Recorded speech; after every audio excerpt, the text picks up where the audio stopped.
Market Mantra. Market Mantra. Market Mantra. Market Mantra. Market Mantra.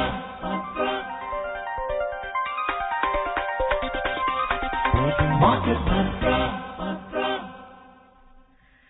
Welcome to this edition of Market Mantra, in which we give you a complete update on the economic, business and stock market news of the day.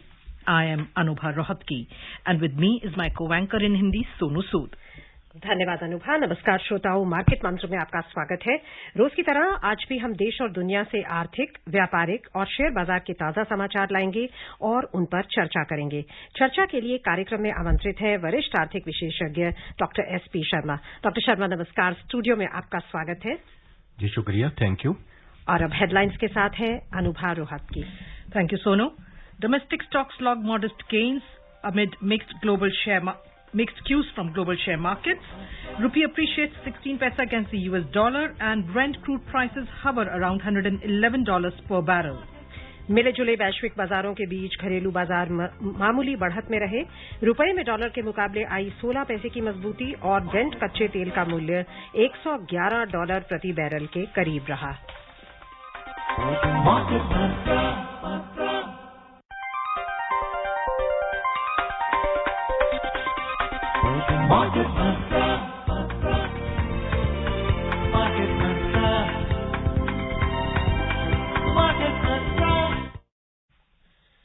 शुरुआत करते हैं share बाजार से। वैश्विक share बाजारों से संकेत मिले जुले रहने के बीच सेंसेक्स और निफ्टी में आज मामूली बढ़त दर्ज हुई। सेंसेक्स 55,700 के करीब और निफ्टी 16,700 के स्तर से नीचे बंद हुए। कारोबार की समाप्ति पर बंबई शेयर बाजार का सेंसेक्स 0.06% की वृद्धि से 33 अंक बढ़कर 55,702 पर बंद हुआ और नेशनल स्टॉक एक्सचेंज का निफ्टी 0.03% की बढ़त से 5 अंकों की वृद्धि दर्ज करता हुआ 16,683 पर बंद हुआ। लेकिन विस्तारित बाजार की बात करें तो यहां प्रदर्शन सेंसेक्स के मुकाबले कम अच्छा था। बीएसई मिड कैप सूचकांक 0.21% की गिरावट में रहा और स्मॉल कैप सूचकांक में 0.32% की गिरावट दर्ज हुई।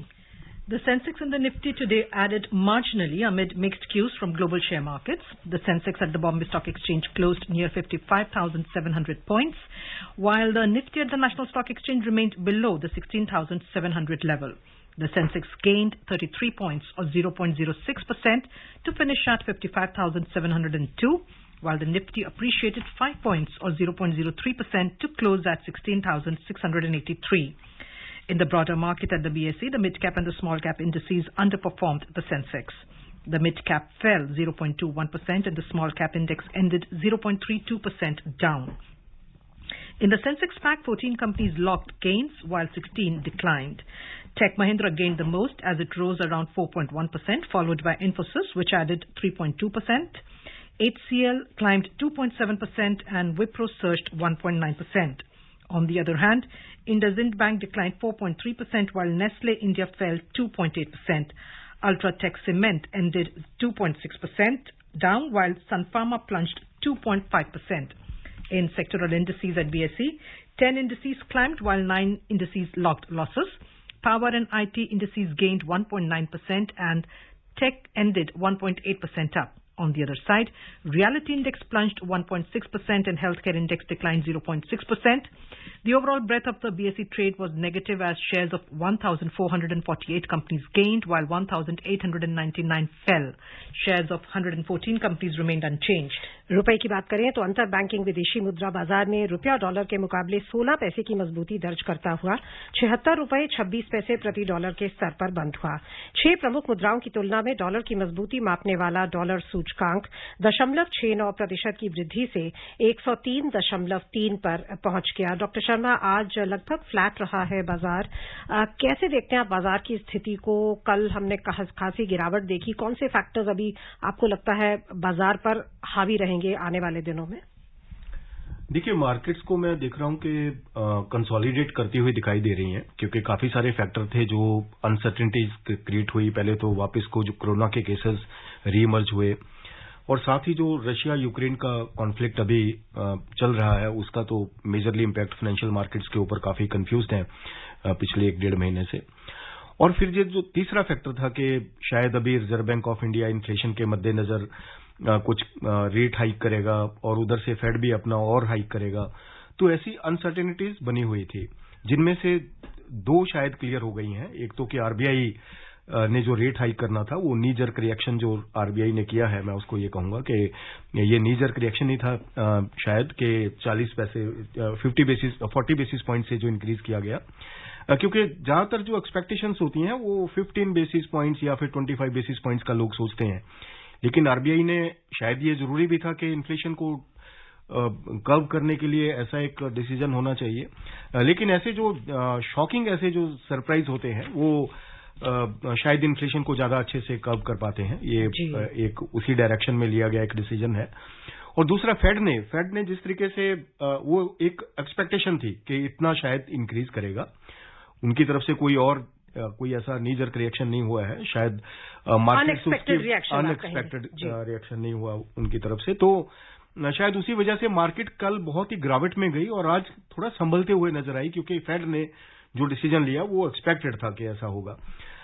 तो अभी आने वाले टाइम में मार्केट्स जो है वो कंसोलिडेट करेंगे। मार्केट्स एक सही क्या लेवल होना चाहिए शॉर्टर पीरियड में, considering all these vulnerabilities like Russia Ukraine conflict जो चला हुआ है, ऊपर से जो इन्फ्लेशन को कर्व करने की बात है। इन्फ्लेशन ऑलरेडी जैसे यूएस में तो डेकेड्स हाई है और हमारा इन्फ्लेशन भी बहुत हाई डबल डिजिट में WPI और जो CPI है वो 7% के आसपास है।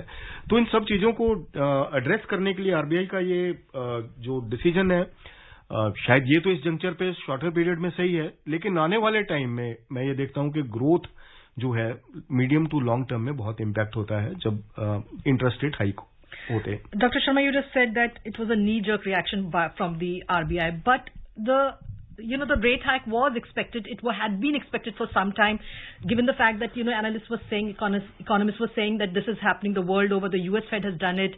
A lot of other central banks have done it. So when is the RBI going to do it? So it was, for some people, it was a question of the timing. It was not if, it was when. So then, given that, and also the fact that, like the governor yesterday also said that it was basically to curb the inflation. Don't you think this was expected and therefore it was not so much of a shock or a surprise or a knee-jerk reaction? No, I don't think... Or was it the timing that was the... I don't think that this was expected that there will be a 40 basis point increase at a time. People were expecting in baby steps, like RBI will increase 15 basis point or 25 basis point maximum, so that inflationary expectations are coming down and people are planning their financials according to the high inflation, that now the RBI is going to increase the interest rates. But they have taken this knee-jerk, I would say again the knee-jerk, that 40 basis point was never expected and by anybody. There was no forecast of the 40 basis point in anywhere. But I think this was because RBI always takes calibrated measures because they are more learned. But so, it's a fact, Dr. Sharma, कि 0.5% hike US करेगा, US Fed करेगा, ये तो एक कई बार उन्होंने indication दिया था। एंड हम हमेशा बात करते हैं कि इंटरेस्ट रेट डिफरेंशियल बहुत इंपॉर्टेंट होता है FP जो फॉरेन मनी है उसके आउटफ्लो को कर्ब करने के लिए और भारत को एक अट्रैक्टिव डेस्टिनेशन बनाए रखने के लिए। सो आपको लगता है कि वो भी एक रहा होगा आरबीआई का नजरिया? और जैसा आपने अभी कहा, आरबीआई गवर्नर ने भी कहा कि अगर इन्फ्लेशन बढ़ी रहती है तो उससे ग्रोथ इम्पैक्ट भी हो सकती है और फाइनेंशियल स्टेबिलिटी भी इम्पैक्ट हो सकती है। और उन्होंने कहा कि जो इन्फ्लेशनरी एक्सपेक्टेशन है उनको एंकर करना बहुत इम्पोर्टेंट है। सो ये सारे जो फैक्टर्स हैं मे बी सेंटिमेंटल हैं ज्यादा, लेकिन आपको लगता है कि इनका भी रोल रहा है? जी बिल्कुल, जैसे आपने बात की है कि जो यील्ड है, जो बॉन्ड यील्ड है, उनके ऊपर इम्पैक्ट आता है, या जो रेट ऑफ एक्सपेक्टेशन है, जो रेट ऑफ रिटर्न है, वो डिफरेंशियल्स को कम करने के लिए शायद आरबीआई ने ये डिसीजन लिया। वो बात सही है, लेकिन इंडिया एक ऐसी ग्रोथ स्टोरी है जहां पे लॉन्ग टर्म में इसको किसी भी कंट्री के किसी मैक्रो इकोनॉमिक फंडामेंटल से इम्पैक्ट नहीं किया जा सकता। हमारा growth rate, we are the fastest moving economy, हमें कोई कैपिटल आउटफ्लो का कोई इतना डर नहीं है। We have enough capital reserve, हमारे पास फॉरेन एक्सचेंज रिजर्व जो है वो शायद अभी हिस्टोरिकल हाई है, तो हमें ऐसा कोई भय नहीं होना चाहिए। नंबर 2, इंडिया का जो ग्रोथ रेट है वो हाई है, इसमें से कैपिटल आउटफ्लो शॉर्टर पीरियड में हो सकता है, but in the long medium to longer period there is no worry at all. तो आपको लगता है कि टेपर टैंट्रम का रिपीट होने का कोई खतरा नहीं है? नहीं, बिल्कुल भी नहीं है। मैं इसी जंक्चर पे यही बताना चाह रहा था कि जो इन्फ्लेशनरी एक्सपेक्टेशंस हैं उनको कम करने के लिए बेबी स्टेप्स से भी ज्यादा फर्क आ सकता है, लेकिन ये जो एक एक्शन है जो इमीडिएट के जो शॉक दिया गया, ये शायद ज्यादा इंपैक्ट करेगा। इन्फ्लेशन शायद इससे जल्दी कंट्रोल होगा क्योंकि लोगों को प्लान नहीं कर पाए।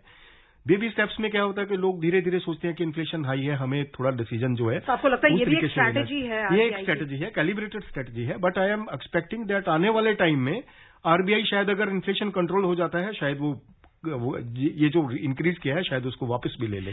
That is the expectation from my side. You're talking about the expectations, and there are economists, there are analysts who are saying that this is just the first of the rate hikes by the RBI, and in this financial year, in this whole year, the rate hike might be as much as between 75 to 100 BPS.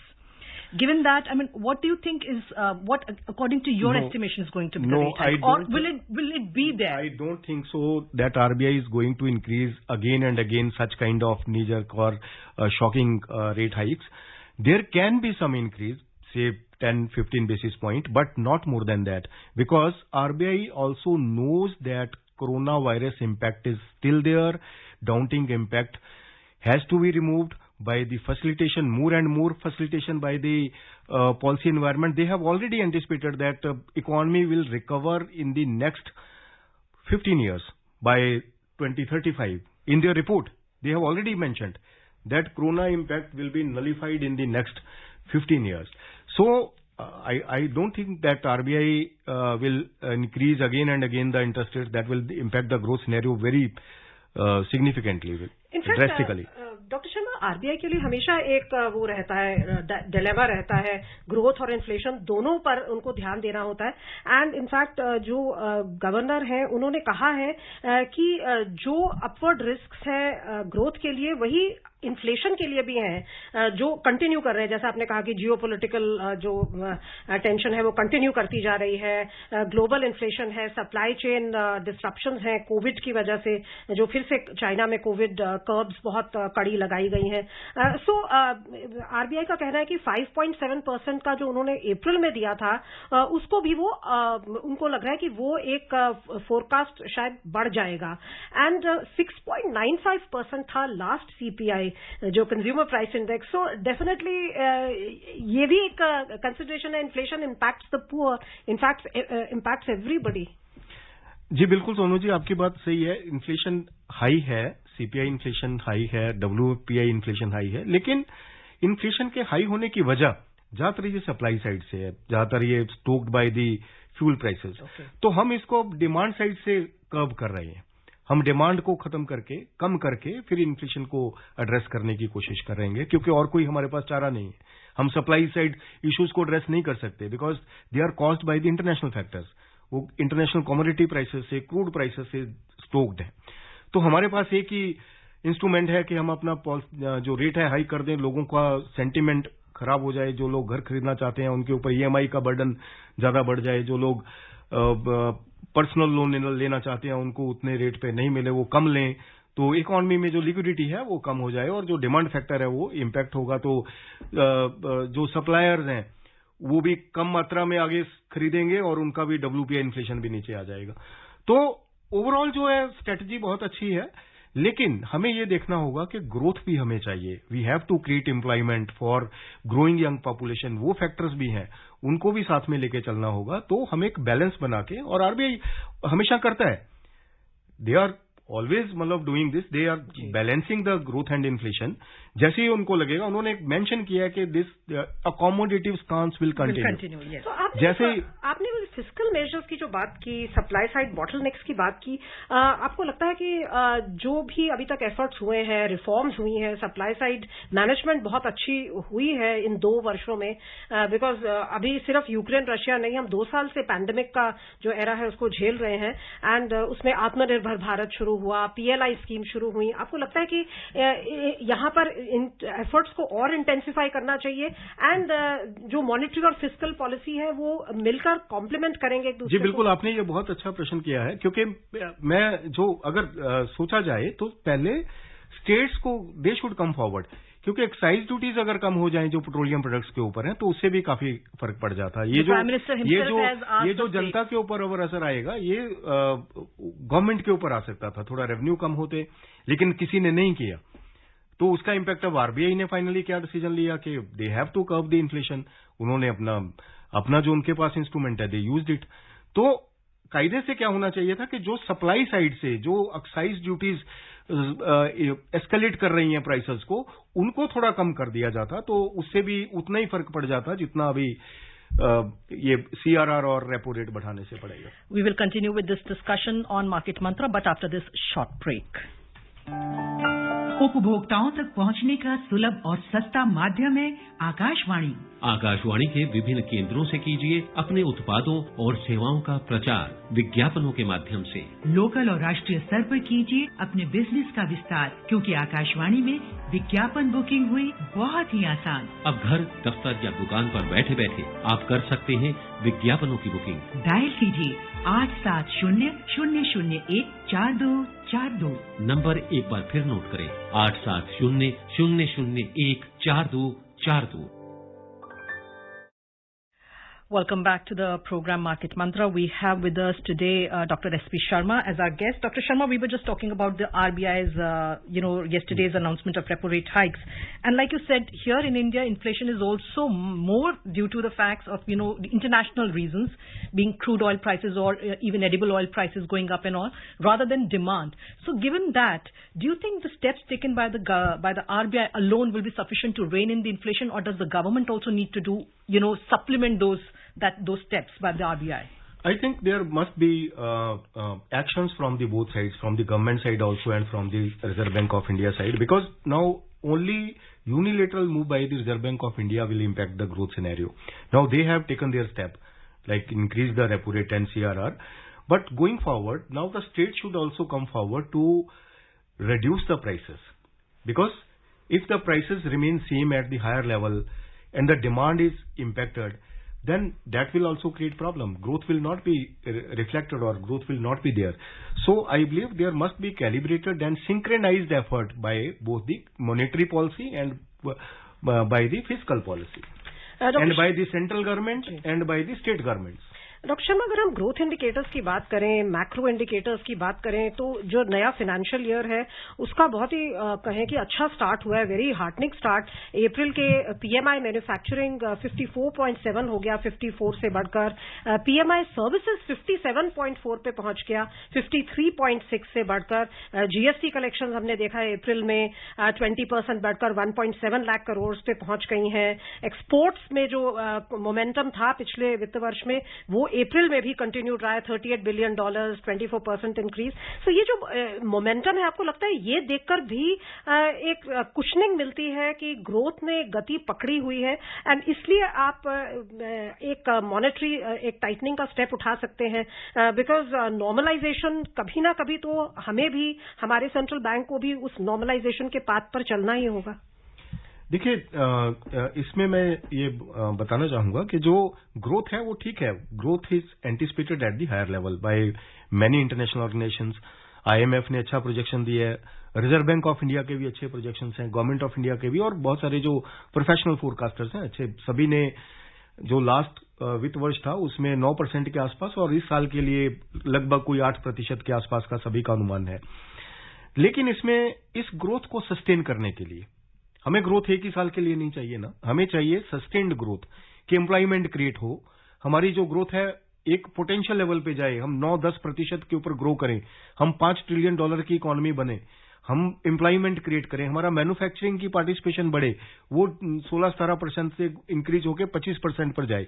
तो उसके लिए हमें एक सबसे बड़े जो cost factors हैं वो कम करने होंगे, और जो कॉस्ट ऑफ कैपिटल है वो सबसे ज्यादा इंपॉर्टेंट है, वो अभी भी हाई है।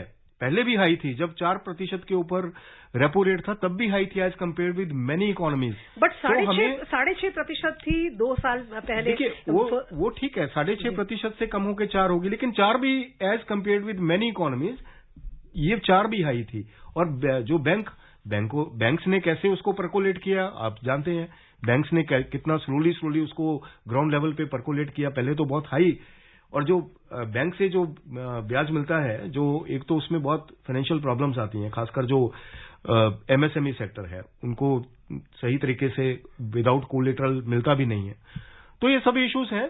तो अगर ये थोड़ा रहे 4% के आसपास ही रहे, मैं ये समझता हूं कि तब जो ग्रोथ मोमेंटम है वो बरकरार रहेगा। सो आरबीआई का जो मैंडेट है कि वो बहुत क्लोज कड़ी नजर रखे हुए हैं, वही we hope that will continue, और जैसे भी जरूरत पड़ेगी वो एक्शन लेंगे।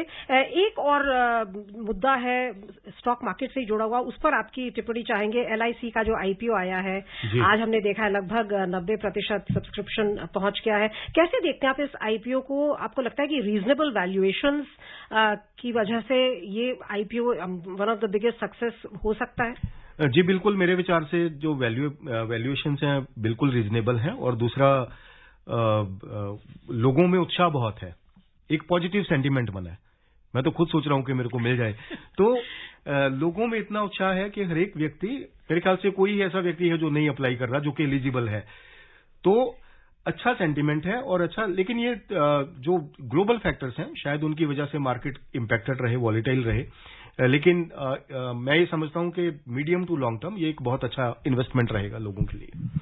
जी, अब चर्चा को आगे बढ़ाने से पहले अंतर्राष्ट्रीय बाजारों के प्रदर्शन पर एक नजर डाल लेते हैं। एशियाई शेयर बाजारों में आज रुख मिला जुला था। चीन का शंघाई कॉम्पोजिट सूचकांक 0.7% की बढ़त में रहा, लेकिन हांगकांग के हैंगसेंग में 0.4% और सिंगापुर के स्ट्रेट्स टाइम्स में 0.2% की गिरावट दर्ज हुई। दक्षिण कोरिया और जापान के बाजारों में आज अवकाश के कारण कारोबार नहीं हुआ। यूरोपीय क्षेत्र की बात करें तो यहां दिन के कारोबार में बढ़त का रुख था। लंदन का फुटसी और फ्रांस का कैक दोनों 1.6% के उछाल पर थे और जर्मनी के डैक्स में 1.9% की तीव्र वृद्धि थी। Moving on to the U.S. market, U.S. stocks ended sharply higher yesterday after the Federal Reserve delivered a widely expected interest rate hike, and the S&P 500 recorded its biggest one-day percentage gain in nearly 2 years. The Dow Jones Industrial Average Index rose 2.8%, the S&P 500 climbed 3%, and the Nasdaq Composite jumped 3.2%. Dr. Sharma, as we were discussing at the beginning, while we were discussing the RBI repo rate hike, the U.S. Fed rate interest was expected, but earlier, before this hike was announced, some people were expecting, some economists were expecting up to 75 basis points, but it came down to 0.5%. So, which is why I think the markets also were like, it kind of relieved the investors' worries that the Fed has taken a calibrated and a well thought out decision, and that is why the markets also, reacted accordingly. Right. Market reacted accordingly, and people were worried that they can increase at higher level, but that is according to expectation. So that's why markets are now again stabilizing and recovering from the lows. So going forward, I believe, because there are a lot of problems still existing, like the Russia-Ukraine conflict, and Corona is not totally vanished. So going forward, I believe Fed will also be lenient about the rates in the coming times. They will also take the baby steps if the need be. But going forward, they will observe the global growth also, which was earlier anticipated more than 6%. Now the growth is 3.7%. A deceleration of 2.5% means a $2 trillion, more than $2 trillion loss to the global GDP, which is caused by various factors, re-emergence of the corona and Russia-Ukraine conflict. Doctor Sharma, एक statistic पर आपकी मैं opinion चाहूंगी, और आपको क्या लगता है कि क्या इज इट वरीसम, या आपको लगता है कि एक वन टाइम था? यूएस जीडीपी ग्रोथ Q1 में, जो अभी जनवरी टू मार्च क्वार्टर था, -1.4% थी। So is that a cause for worry? क्योंकि एस्टिमेट्स थे कि +1% रहेगी, +1%, एज अपोज टू दैट -1.4%। जी, उसके लिए बिल्कुल एक तो बेस इफेक्ट है, क्योंकि लास्ट क्वार्टर में से कॉरस्पॉन्डिंग क्वार्टर में ग्रोथ काफी हाई थी, जो रिकवर हुए थे कोरोना से, इसकी वजह से स्टैटिस्टिकल इम्पैक्ट आया। लेकिन फिर भी एक्सपेक्टेशन थी कि 1% तो रहेगी।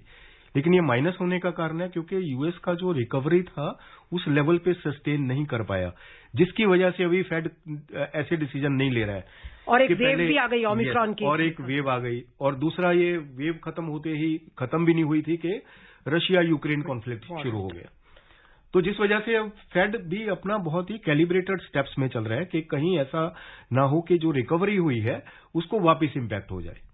और उन्होंने जो अपनी बैलेंस शीट है $9 ट्रिलियन, उसमें वो कह रहे हैं कि जो आधा उसका पोर्शन है वो अभी जो मेजर्स लिए गए हैं, स्टिमुलस मेजर्स कोरोना शुरू होने के बाद, उसकी वजह से आया है, उसको भी अब वो धीरे धीरे कम करने की बात कर रहे हैं। तो आपको लगता है ये लिक्विडिटी सकआउट करना, भारत में भी जो लास्ट पॉलिसी थी उसमें कहा था उन्होंने कि 7-8 लाख करोड़ एक्सेस लिक्विडिटी है सिस्टम में, तो सीआरआर को बढ़ाना भी और लिक्विडिटी को कम करना भी एक थॉट आउट स्टेप। जी बिल्कुल, ये सीआरआर को बढ़ाना बहुत अच्छा कदम है क्योंकि जिससे एक अच्छा लिक्विडिटी कंट्रोल में रहती है। और आने वाले टाइम में भी मैं ये समझता हूं कि अगर इन्फ्लेशन कर्व नहीं होता है, इन्फ्लेशन फिर भी हाई रहता है, तो सीआरआर में बढ़ोतरी करना ही एक अच्छा फायदेमंद वो रहेगा कि लिक्विडिटी आपके पास है, आपके रिजर्व में है, लेकिन लोगों के ऊपर इंटरेस्ट रेट हाई होने का कम चांस बन रहा है। और Banks are FIIs able to provide the loans at a lower cost. And briefly FIIs आपको लगता है कि उनका क्या रवैया रहेगा अब? क्या ये ऑलरेडी फैक्टर्ड इन है या हमारे बाजार से आउटफ्लो बढ़ेगा? I think more than 50% is already factored in because they were expecting के रेट हाइक होगा, but still they were investing in the market. Market में कितना भी नेगेटिव होने के बावजूद भी मार्केट वापस रिकवर करके उसी लेवल पे चला जाता था। तो 50, ये बस थोड़ा सा ये है कि एकदम से जो शॉक मैं कहूंगा वंस अगेन कि उसकी वजह से थोड़ा मार्केट में शॉर्टर पीरियड में इंपैक्ट हो सकता है। जैसे वॉलेटाइल है, कल बहुत गिरावट में हुई, आज बहुत ऊपर जाके खुली, फिर वापस जाके वहीं पे फ्लैट बंद हुई, तो ऐसे कुछ दिन चल सकता है। लेकिन मार्केट्स में लॉन्ग टर्म जो ग्रोथ स्टोरी है, medium to long term story, that will remain intact. They will be bullish about India always in the not only for the years but for the decades, because we have a growth story. We have to grow. We will grow more than 10% in the coming times. Well, that is the Indian growth story. That is a very positive sentiment, but the Indian growth story and the bullish trend is at the moment and in the future also is likely to be impacted by the oil prices. By various factors. Yes, the markets will can volatile in the coming times. Yes, so retail investors should be very, very wise at this juncture. So let's talk about the oil prices. The oil prices today rose 1% in intraday trade. Brent crude was trading around $111.30 per barrel, while WTI crude prices were at $108.70 per barrel. Dr. Sharma, we saw since yesterday the oil prices have again gone up, and that is also very quick comment also to do with the fact that EU has proposed a ban of phasing out of supplies from Russian crude oil. Right. So can we expect the oil prices now to continue increasing because of this EU proposal? Oil prices will remain volatile because there will be news-based volatility. Sometimes there will be negative news from Russia, sometimes from America, sometimes from Europe. So, but the demand is not stoking the prices. That is only because of the volatile news-based factors.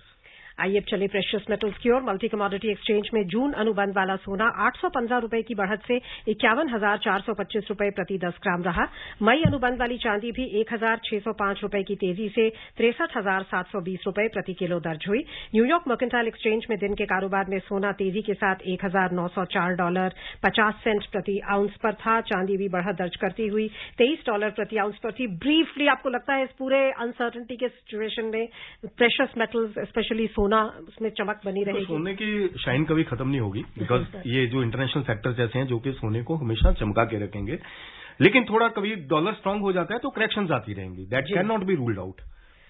जैसे ही dollar strengthen होता है तो समय समाप्त हो रहा है, सो मैं चर्चा को भी यहीं विराम देना होगा। बहुत बहुत धन्यवाद आपका डॉक्टर। शुक्रिया, thank you very much. And before we close, a reminder of the headlines. Domestic stocks log modest gains amid mixed cues from global share markets.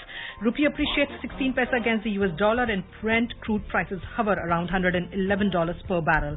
And that's it in this edition of Market Mantra. We'll be back tomorrow at 3 p.m. with Money Matters. Till then, namaskar. Market Mantra.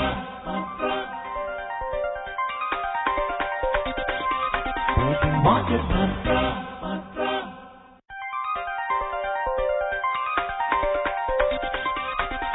Market Mantra.